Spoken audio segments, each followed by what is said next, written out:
Boa noite a todos.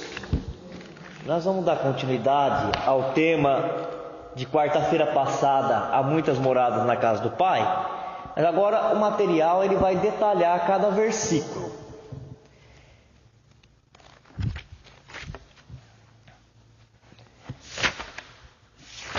Então vamos lá.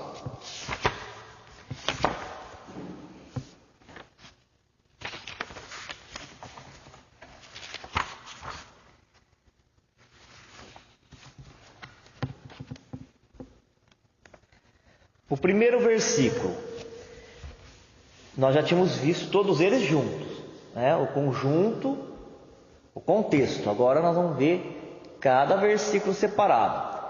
Não se turbe o vosso coração. Credes em Deus, crede também em mim.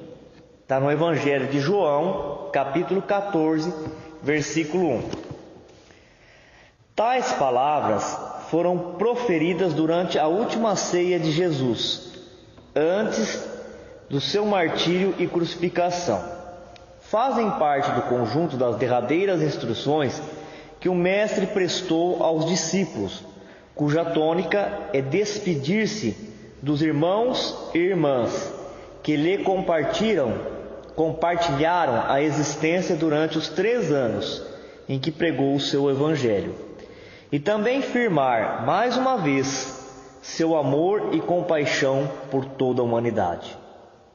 No discurso de despedida, as suas palavras estão saturadas de compaixão por todos os discípulos, do presente e do futuro, que em seu nome deveriam submeter-se aos mais ásperos testemunhos.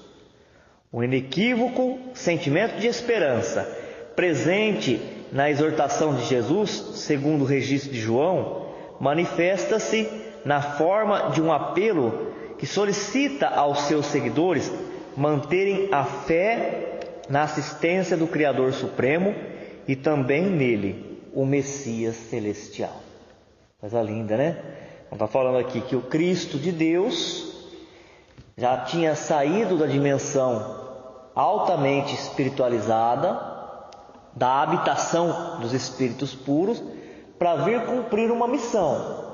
Qual foi a missão de Jesus? Ensinar, revelar, trazer para o plano físico aquilo que já se sabe no mundo espiritual muito elevado, onde os espíritos são puros, são desmaterializados. Ou, em palavras mais simples, trazer para a Terra qual é a vontade de Deus, qual é o propósito do Pai e como são as leis que Ele criou para ordenar o universo, para pôr ordem no universo e para promover o crescimento, o desenvolvimento de todos os seus filhos. Deus é amor. Deus não pune e não castiga. Deus quer que todos os seus filhos progridam, prosperem. As suas leis, hoje, nós vamos usar uma linguagem atual, é profundamente educativa. Ela educa o espírito que está se afastando daquilo que é bom para ele. Porque se Deus é amor e Ele é amor, Ele quer muito que todos os seus filhos, os espíritos, sejam felizes. E toda vez que por atitude, por comportamento, por conduta, o espírito, o Filho de Deus, a inteligência, por rebeldia, ela se afasta dessa lei, ele tem dispositivo para trazer de volta para o caminho da evolução. Então é isso que veio fazer Jesus. A gente usa uma linguagem evangélica para falar, ele é o pastor, ele direciona as ovelhas. Quem são as ovelhas? Os espíritos. Nós somos espíritos encarnados e tem os espíritos desencarnados. De vez em quando é bom a gente falar na linguagem espírita, né, para a gente não esquecer, né? Nós somos a alma. E os que estão aqui conosco em uma outra dimensão ou próximo da Terra são os espíritos. Qual é a diferença? Só na linguagem. A alma é o espírito que está encarnado e o espírito é a alma que desencarnou. Todos nós somos, na linguagem evangélica, ovelhas. De vez em quando, alguns se comportando como bode, né, que vai de cabeçada, da cabeçada contra as leis de Deus. Ou então dizer que ele é guia, com aquela imagem de aquele que vai seguindo na areia, né, vai deixando as suas pegadas, e quem é seguidor vai acompanhando esses passos, porque sabendo o caminho que leva a tudo aquilo que nós almejamos, que nós buscamos, porque já passou por todos esses estágios, por toda essa estação. Jesus então é o Verbo encarnado. Jesus então, a vontade de Deus expressa. E ele veio então para fazer isso, e tinha feito. Neste momento dessa passagem que está no Evangelho de João, ele já tinha feito. Ele já tinha passado o ensinamento que ele tinha que passar para os seus discípulos e para os seus apóstolos. Lembra lá no primeiro livro do EAD, que nós estudamos também, qual é a diferença do discípulo e do apóstolo? Discípulo é todo aquele que está com a disposição, a vontade firme, o propósito de aprender. O apóstolo já é um grau superior de envolvimento com a causa, de compromisso, recebe uma atribuição, recebe uma responsabilidade diferenciada, porque ele passa por designação do chefe, né, do superior, a ser o continuador do trabalho. Esses discípulos, e também aqui estavam presentes os apóstolos, eles tinham convivido intensamente nesses 3 anos de pregação de Jesus, que é o Evangelho. O Novo Testamento é a vivência, a vida de Jesus, né? Está escrito lá os feitos de Jesus, a história dele. Mais particularmente dos 30 aos 33 anos, com algumas diferenças, né? Porque alguns questionam datas e calendários, correção de calendário, mas vamos dizer aqui que foram 3 anos de intensa pregação e ensinamento. Sem esmorecer, Jesus ia de uma cidade, ia para outra, pregava em cima da montanha, pregava na praia, dentro das residências, nas sinagogas, conversava com o povo sofrido, com o povo doente, com as autoridades, quer dizer, não se furtou a ensinar para todos, sem distinção, né, de depositar a semente dessa espiritualidade superior. Qual que é o propósito? O propósito é igualar as camadas. Nós estamos aqui na camada mais grosseira e tem espíritos que estão numa dimensão muito sutil, mas o objetivo do trabalho da evolução é igualar as camadas, até que um dia o homem aqui na Terra esteja vivendo o mesmo padrão de comportamento que se vive nessas moradias superiores. Olha que coisa bonita, né? De respeito, de solidariedade, de fraternidade, de autodescobrimento, de capacidade de manipular os fluidos, né? Desenvolver o poder mental e o poder no sentimento para manipular os fluidos a favor da vida. E então ele tinha fechado esse ciclo, o que é muito importante. Muitas vezes nós ainda, nessa etapa evolutiva que nós temos dificuldade em fechar os ciclos, né? Saber qual que é a hora de começar, qual que é a hora de parar um trabalho. E aqui então ele estava reconhecido que aquilo para o qual ele tinha vindo fazer, ele já tinha concluído. Porque depois no transcurso dos milênios, é o discípulo que tem que fazer. O mestre ele não pode fazer pelo discípulo, assim como o professor não pode fazer pelo aluno. Então, reconhecido nesse ponto, nesse momento, que ele ia retornar para o mundo espiritual, né? A maneira, todo mundo já sabe como é que Jesus retornou para o mundo espiritual. Mas o fato aqui não é mais importante agora a gente falar, né?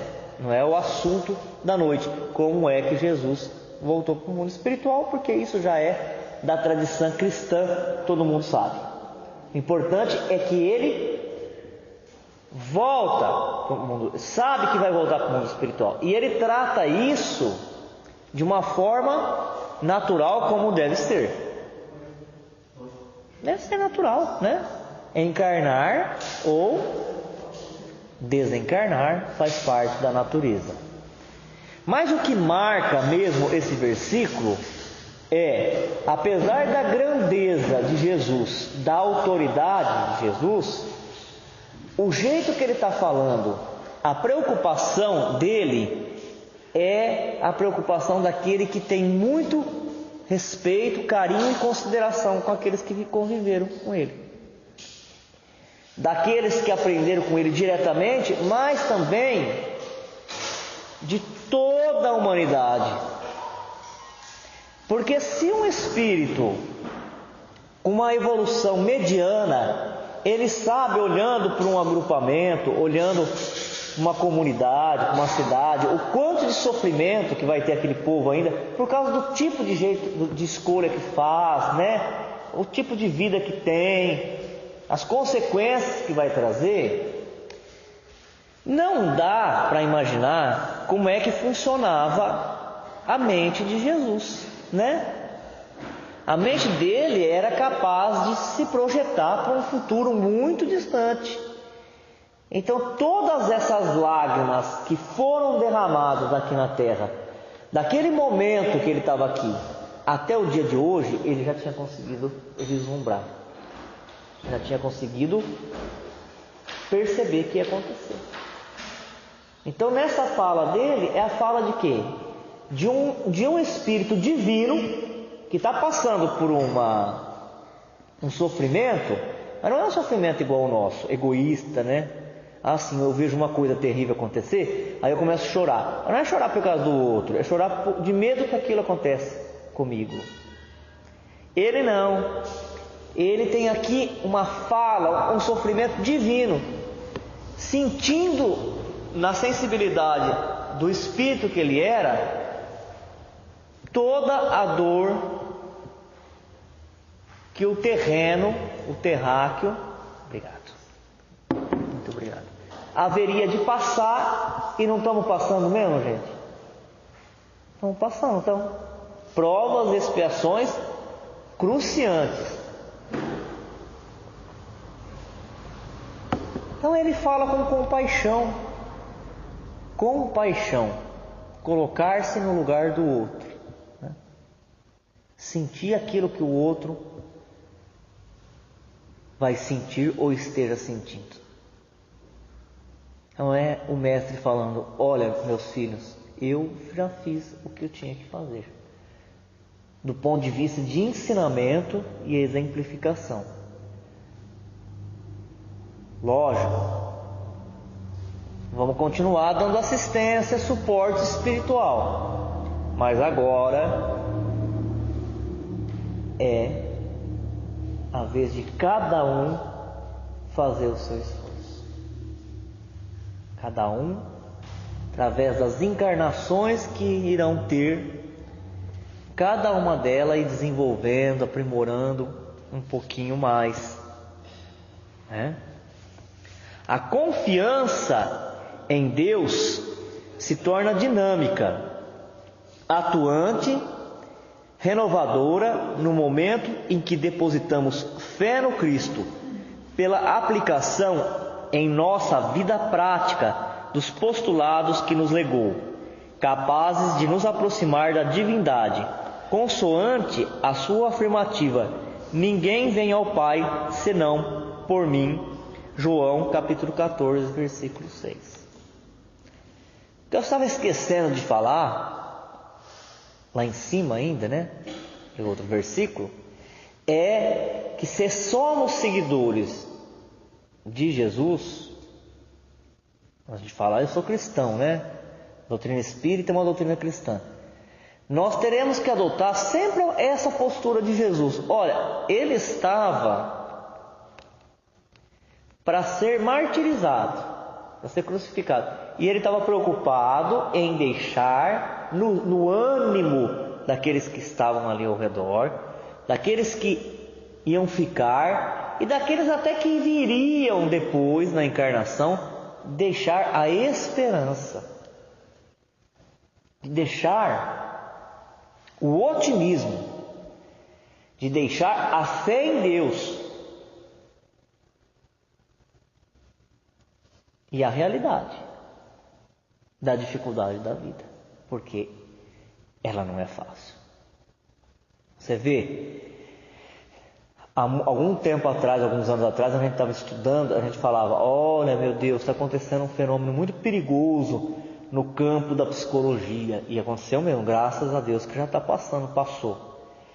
E os psicólogos, eles vinham, e quando eu falo vinham, escreviam em revista, em jornais, vinham fazer palestra, falando que não se era para falar não para as crianças. Vocês lembram disso? Graças a Deus que passou. Vocês não lembram disso, né? Que traumatizava. De pronto, nós percebemos que isso não ia dar certo. Por quê? Porque nós estudamos o Evangelho. E Jesus, ele nunca ensinou a gente a fugir da realidade. Sempre lidar com a realidade de forma otimista, esperançosa, com fé em Deus, com fé nas leis, mas a vida do jeito que ela é, né? Dizer sim, sim, não, não. Sim, sim para o bem, não, não para o mal. Não meio termo.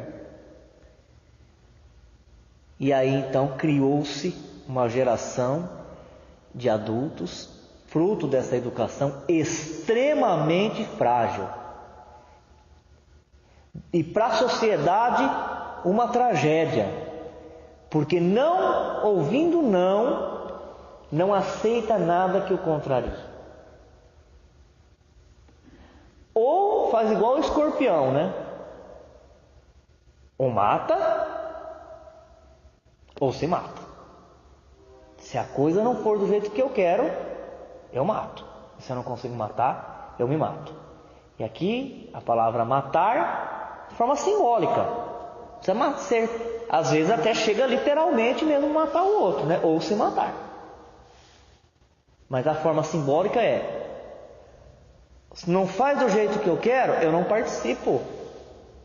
Se está num ambiente de trabalho, eu não obedeço as regras e não aceito nenhuma ordem. Não prepara para a vida. E Jesus não faz isso. Ele fala, virá sim muita dificuldade. Por quê? Porque é da evolução a gente sofrer. A sementinha, para ela sair lá do ambiente escuro, que é embaixo da terra, ela tem que sofrer, ela tem que arrebentar a casca e empurrar a terra para vir para a luz, né? O bebezinho, quando nasce, sai lá do ambiente quente, protegido do ventre da mãe e chora para encher os pulmões. Imagina como que é encher o pulmãozinho a primeira vez? Seu atrito com a evolução, ela provoca dor. O André Luiz fala isso, só do fato do espírito encarnar e desencarnar, alguma coisa já se transforma nele, já evolui, já muda. Mas nunca tirar a esperança das pessoas. Olha a lição que ele dá. Ao invés dele chamar a atenção para aquele acontecimento que para muitos seria o ápice, que é a crucificação, o abandono, a traição, ele não chama a atenção para si mesmo. Ele não se transforma numa vítima do acontecimento.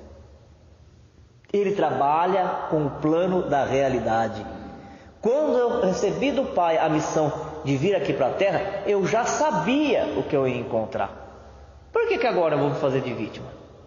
Né? Fala, ai meu Deus, você viu? Eu fiquei aqui, doei minha vida inteirinha para esse povo e olha como que eles me retribuem. Jesus fez isso? Não. Com quem que ele estava preocupado? Com quem ia ficar. Com o plano da continuidade. Ele estava com pena, com compaixão do homem que teria que passar por tudo que nós estamos passando há milênios até chegar num ideal de espiritualidade. Esquece-se de si mesmo para pensar no outro. Os verbos turbar, que significa causar ou sofrer perturbação, desequilíbrio, alteração da ordem, e crer, são empregados de forma incisiva no texto, porque há intenção de atingir diretamente os sentimentos dos ouvintes, não apenas o raciocínio, tendo em vista a necessidade de levantar-lhes o bom ânimo, refletindo sobre este ensinamento de Jesus. Não se turbe o vosso coração. Credes em Deus, crede também em mim. E trazendo-o para os dias atuais, fazemos as seguintes palavras de André Luiz: a tempestade espanta. Entretanto, acentuar-nos-á a resistência se soubermos recebê-la. A dor dilacera, mas aperfeiçoar-se-nos-á o coração se buscarmos aproveitá-lo. Saudade de André Luiz, né? Está dando saudade dos livros de André Luiz já, né? Nós estudamos tantos livros de André Luiz, mas dá vontade de estudar de novo. A incompreensão dói. Contudo, oferece-nos excelente oportunidade de compreender. A luta perturba. Todavia, será portadora de incalculáveis benefícios se lhes aceitarmos o concurso. O desespero destrói. Diante dele, porém, encontramos ensejo de cultivar a serenidade. O ódio enegrece. No entanto, descortina bendito horizonte a revelação do amor. A aflição esmaga. Abre-nos, todavia, as portas da ação consoladora. O choque assombra. Nele, contudo, encontraremos abençoada renovação. A prova tortura. Sem ela, entretanto, é impossível a aprendizagem. O obstáculo aborrece. Temos nele, porém, legítimo produtor de elevação e capacidade. Esse primeiro versículo: não se turbe o vosso coração, credes em Deus, crede também em mim, é a preocupação de Jesus e de todos os seus seguidores em sempre ressaltar as coisas boas, em sempre levantar o ânimo daqueles que estão com o ânimo tombado, um ânimo caído. Por quê? O cristão, ele já compreendeu que não existe morte, não existe fim e nada é perdido. Todos os trabalhos realizados, eles vão ser convertidos a favor daquele que realiza. Então ele é cheio de esperança, ele é cheio de alegria, assim como os cristãos primitivos que iam para o martírio, todos cantando, alegres, né? declamando hinos de gratidão a Deus. Por quê? Porque eles sabiam que ia continuar. Eles traziam uma certeza no coração deles que ia continuar, e porque eles tinham vivido aquilo que eles tinham que viver, né? Eles iam se encontrar todos na pátria espiritual. na dimensão espiritual. Já agora, esse aqui, versículo 2 do capítulo 14: na casa de meu pai há muitas moradas, se não fosse assim eu vou-lo teria dito, pois vou preparar-vos lugar. Isso é Jesus falando. Primeiro ele fala o que não é para fazer, né? Não se agite, não se preocupe, não desanime. E depois ele fala por quê. A casa do meu pai tem muita morada, e eu estou indo lá preparar esse caminho, né? Preparar esse lugar onde nós vamos nos encontrar. Se não fosse assim, eu teria dito. Do ensino dado pelos Espíritos, resulta que muito diferentes uma das outras são as condições dos mundos, quanto ao grau de adiantamento ou de inferioridade dos seus habitantes. Entre eles, há os que, estes últimos, são ainda inferiores aos da terra, física e moralmente. Outros, da mesma categoria que o nosso, e outros que eles são mais ou menos superiores a todos os respeitos. Nos mundos inferiores, a existência é toda material, reinam soberanas as paixões, sendo quase nula a vida moral. À medida que esta se desenvolve, diminui a influência da matéria, de tal maneira que, nos mundos mais adiantados, a vida é, assim dizer, toda espiritual. Isso também nós já temos conhecimento, né? Existem vários planetas, todos os planetas são habitados, e todos eles são moradias de espírito em evolução. Alguns planetas são inferiores à Terra. Como seria esse planeta inferior à Terra? A vida lá, ela é material. Se dá vazão, não se tem a educação para frear as paixões. Todas as paixões, elas são vividas no seu extremo. E todos os espíritos que vivem assim, eles não têm o conhecimento do que é certo e o que é errado. Para eles, aquilo lá está certo. Eles estão vivendo um momento da evolução deles. Outros são como a Terra, que já busca controlar as paixões, corrigir os vícios e viver uma vida moral, uma vida espiritual.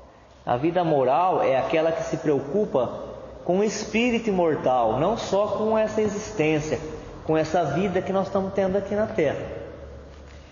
Já os mundos mais adiantados, a vida é toda espiritual. A preocupação é com o bem, com o amor, é com o progresso, é com a felicidade de todos. Por força da lei do progresso, à medida que o espírito completa seu aprendizado no mundo, passa a habitar outro, e assim sucessivamente evoluindo sem cessar. Aquela questão da gente saber, né, a começar um ciclo e fechar um ciclo. Ele está dizendo que na medida que o espírito ele consegue completar no planeta aquele aprendizado que ele precisava completar, desenvolver sua espiritualidade, ele encarna-se em outro planeta.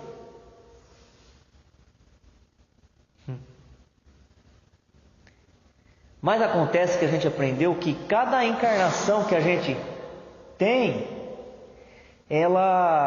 a gente evolui muito pouco. Evolui muito pouco.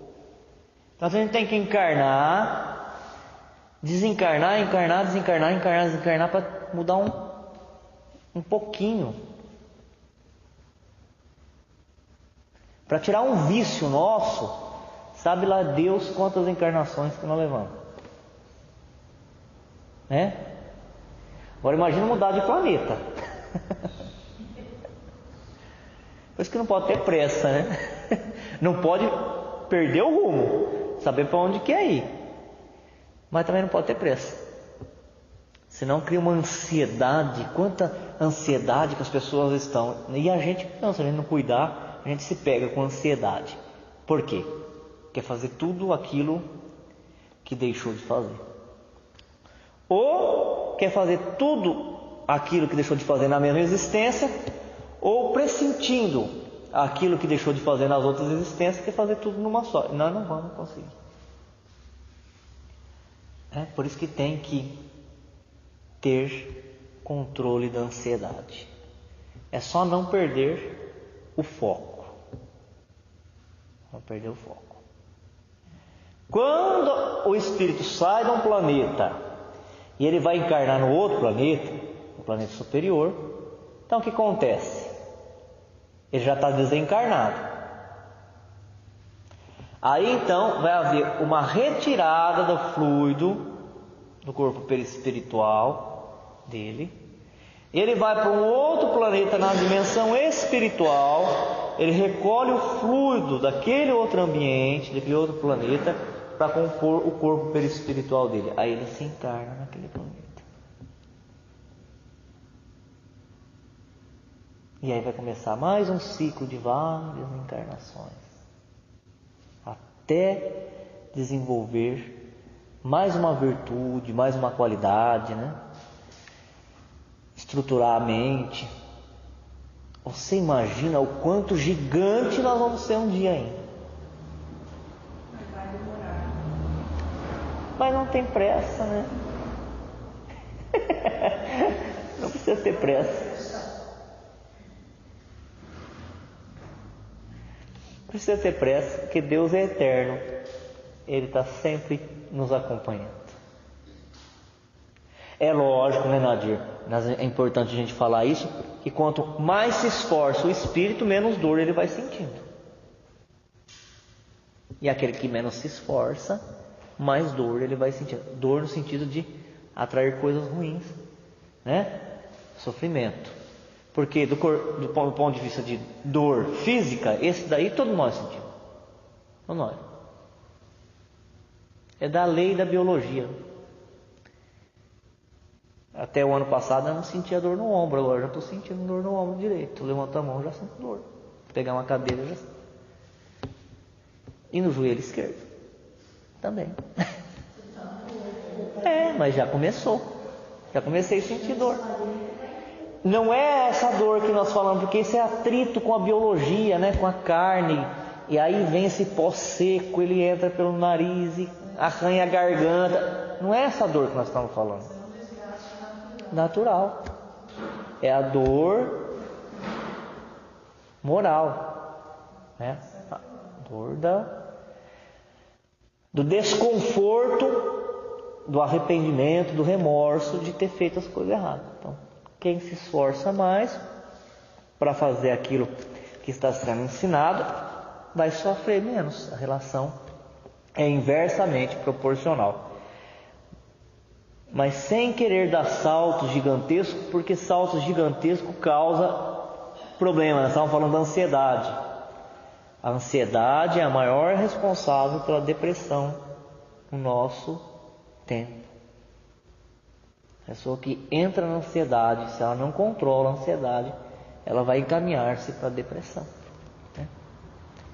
E no meio espiritual, espiritualista também tem isso. Às vezes a pessoa ela quer dar um salto gigante na espiritualização, e aí desenvolve desequilíbrios. Tem que ter o pé no chão, um passo de cada vez, só não perder o foco da encarnação. Nós estamos falando aqui de mudar de planeta. O relato que nós temos no meio espírita é o do Bezerra,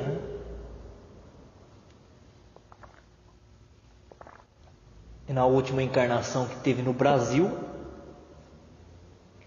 tendo desencarnado, ele já estava habilitado a encarnar-se num planeta superior. Uma palestra que eu fui em Catanduva, o palestrante sinalizou que o Bezerra tinha sido, na época de Jesus, o pequeno Zaqueu, aquele que subiu na árvore para ver Jesus passar. Você imagine de lá para cá o quanto que o Bezerra evoluiu. se tornando um espírito de alta envergadura, sendo percebido, registrado em várias partes ao mesmo tempo, irradiando como um sol o seu pensamento de otimismo e de esperança, alimentando outras almas a fazer o mesmo caminho. Dificilmente alguém que não tenha alguma experiência a relatar com esse espírito, né? Dizer assim mesmo.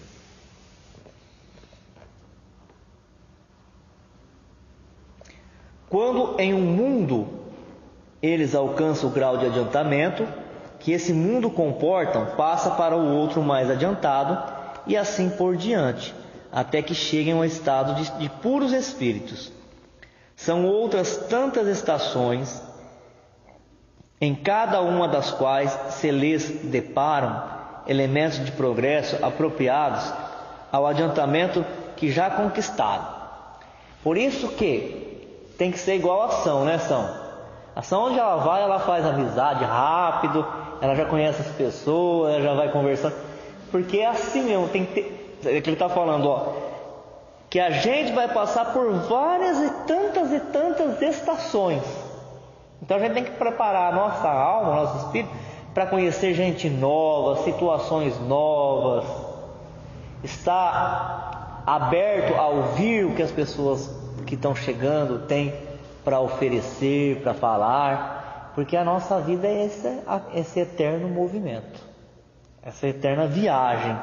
É assim aqui na Terra, como se faz viagens para cidades, para estados, vai conhecendo pessoas novas, vai trocando informações, também no caminho da espiritualização. Vocês lembram lá naquele filminho que é baseado no livro E a Vida Continua? Então o pessoal estava sentadinho num banquinho, né? Lá é uma das estações. E a mulher fala assim: e aí, de onde que vocês vêm? Ah, eu não sei, estava no hospital. Aí ela fala: eles falam que nós não estamos mais na Terra. Mas fica quieto. Aí a moça bate o pé no chão e fala: eu não acredito, olha aqui como isso é firme, né?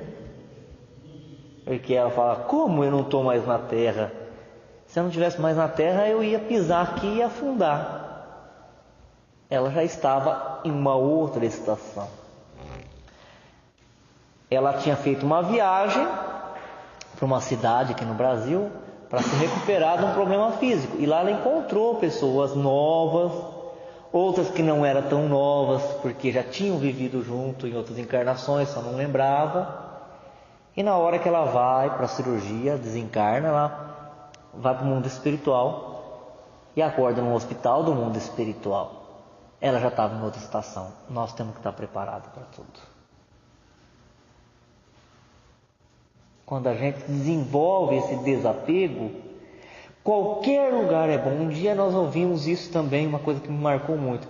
Falava assim: nossos irmãos das outras religiões, eles falam que existe o inferno. O inferno não existe. Mas mesmo que ele existisse, não tinha motivo de estar preocupado. Por quê? Porque Deus está em toda parte. E se existisse inferno, Deus também estaria ali. Não estaria? Também estaria. É o assunto nosso aqui. Há muitas moradas na casa do meu Pai.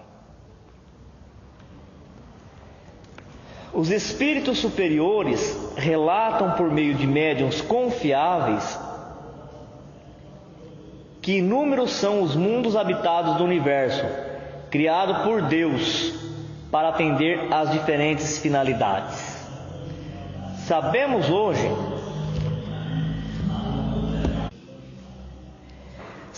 hoje que moramos na Via Láctea, a galáxia comparável à imensa cidade nos domínios universais. Essa cidade possui mais de 200 milhões de sóis. Olha, gente, a nossa galáxia. A Via Láctea tem mais de 200 milhões de sóis. Esse Sol que nós vemos aí, se por nascer no leste e se pôr no oeste, e para nós é assim, o tamanho de uma bola de basquete, mas na verdade, nesse sol, cabe 1 milhão de terra igual a nosso planeta. 1 milhão. Se a gente pegasse uma bola de basquete, pegasse um monte de bolinha pequenininha, feita de massinha de modelar, caberia 1 milhão de bolinha de massinha de modelar dentro da bola de basquete. E é isso. A gente vê o Sol como se fosse uma bola, porque ele está muito longe, está a 150 milhões de quilômetros. Mas ele é muito grande, ele é gigante. Mas igual a esse Sol, só na nossa galáxia tem 200 bilhões de sóis igual a este. E cada Sol arrastando um monte de planeta, asteroide, um monte de partícula. E acontece que não existe só a Via Láctea, existe mais de bilhões de galáxias igual a nossa. Conhecida, imaginada pelo homem. E aquilo lá que ele não sabe ainda. Em todos esses planetinhas, ou planetão, existe moradia. E mais, no Sol também tem. Falar isso para uma criança nossa na escola, na hora ela vai falar assim, e não queima. Porque as pessoas têm ideia que o Sol é uma bola de fogo. Vocês também pensam, não pensam que o Sol é uma bola de fogo? Imagina que seja, né? Mas não é. Porque o que acontece quando você põe fogo numa lenha? Ele consome a lenha. Se eu pôr fogo numa vela, o que ele faz? Ele consome a vela. Se eu pôr fogo no papel, ele consome o papel. Se o Sol estivesse pegando fogo, já tinha desaparecido. Aquilo é energia. Aquelas labaredas que soltam de vez em quando, de energia, não é de fogo. Então ali tem espíritos vivendo, mas não é qualquer um, os puros. E essa comunidade de espírito puro que manda para nós, junto com essa luz, esse calor, a energia espiritual que entra pelo nosso chakra coronário, nos alimentando de espiritualidade superior. E cada sistema tem o seu. E cada galáxia tem bilhões. E existe mais de bilhões de galáxias. E a nossa casa é tudo isso. Para que falar isso daí? Para gigantar a nossa ideia. Porque quando a gente se prende aqui na Terra e olha para o chão, e olha por aquele círculo que nós vivemos, a gente acha que qualquer coisa que acontece é um motivo de grande abalo e sofrimento. Quando a gente olha para tudo isso e ver que tudo isso é a estação que nós vamos ter que passar, né? Dá um ânimo novo. Aí a gente faz igual a prece, começa a pensar igual a prece que o próprio Bezerra, que foi citado hoje, falou numa das comunicações que ele fez através do Divaldo. Vós sois os cidadãos do cosmos. E o Espírito, nós somos Espírito, somos cidadãos do cosmos. E todas essas galáxias são cidades que nós haveremos de habitar, de morar como Espírito. Dá até vontade de desencarnar, né? Mas não adianta. Porque precisa evoluir primeiro para sair daqui, né? Quem é que leu? Outro dia, quando falo dia, já há alguns anos. Porque a gente começa a olhar nas marcações dos estudos que a gente faz, né? A gente põe de caneta, a lápis, as datas. A gente fala, nossa, mas já passou tudo isso de ano. Quem já leu depois que nós falamos algumas vezes desse livro, a Carta de uma Morta. Quem que leu? Não, vocês estão perdendo. Já leu? Sério? Cartas de uma Morta. É a experiência que a mãe do Chico, Maria João de Deus, teve quando ela desencarnou. Não imediatamente desencarna. Depois de um tempo que ela estava no mundo espiritual, ela teve a oportunidade de, com o benfeitor lá do mundo espiritual, do lugar onde ela se encontrava, visitar alguns planetas aqui do nosso sistema. Alguns, 1 ou 2, aqui do nosso sistema, pertinho de nós, vizinho. E as coisas que ela relata ali é encantador. E quanto mais adiantado é o espírito, mais longe ele pode ir, né? Conhecer e explorar mais habitações. Vamos finalizando por aqui, por causa do tempo. Essa cidade, quer dizer, o que ele está chamando de cidade aqui é o nosso sistema. Possui mais de 200 milhões de sóis, transportando consigo planetas, asteroides, cometas, meteoros, aluviões de poeira e toda uma infinidade de turbilhões energéticos. Entre esses sóis está o nosso, modestíssimo foco de luz, considerando-se que Sírius, um dos seus vizinhos, apresenta brilho 40 vezes maior. Olha só, é o que nós estávamos falando, nosso Sol é grande, é gigante, mas a estrela mais próxima do Sol é Sírius. E ela tem brilho 40 vezes maior do que o Sol. Agora só fica fazendo o teu cálculo. Chega em casa e fica fazendo o cálculo. O Sol, ele é 1 milhão de vezes maior que a Terra. 1 milhão de vezes. Imagina o tamanho desse Sol. E Sírius, que é a estrela mais próxima, tem 200 bilhões de estrelas. A nossa galáxia. Sírius é a mais próxima de nós depois do Sol. Tem brilho 40 vezes maior que o Sol. Que tamanho que é isso, gente? Gigante, né? Considerando-se que Sírius, um dos seus vizinhos, apresenta brilho 40 vezes maior, e acompanhando a nossa Terra com todo o cortejo de suas orgulhosas nações, tem a importância de uma casa nos fundos, visto que, se a Lua é satélite nosso, o globo que nos asila é satélite pequenino desse mesmo Sol que nos sustenta. Nesse critério, vamos facilmente encontrar em todos os círculos cósmicos os seres vivos da asserção de Kardec, embora a instrumentação do homem não os divise a todos. Eles se desenvolvem através de imagináveis graus evolutivos, cabendo-nos reconhecer que, em aludindo à pluralidade dos mundos habitados, não se deverá esquecer a gama infinita das vibrações e estados múltiplos da matéria.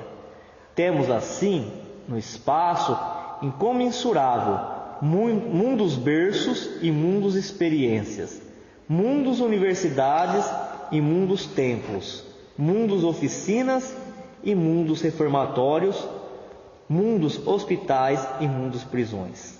A propósito, é oportuno informar sobre um planeta recém-descoberto, com características semelhantes à Terra.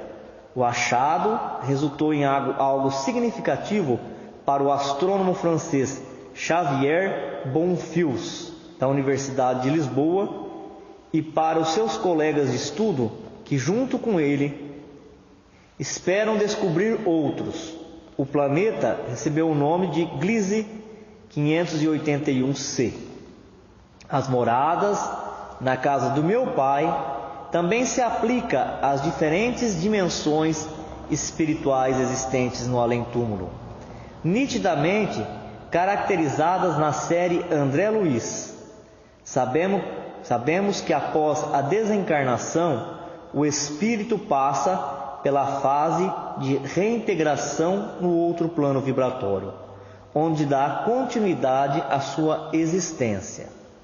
Liberto do corpo físico, o seu perispírito revela propriedades e funções próprias que, sob o comando da mente, oferecem condições de adaptação na nova moradia.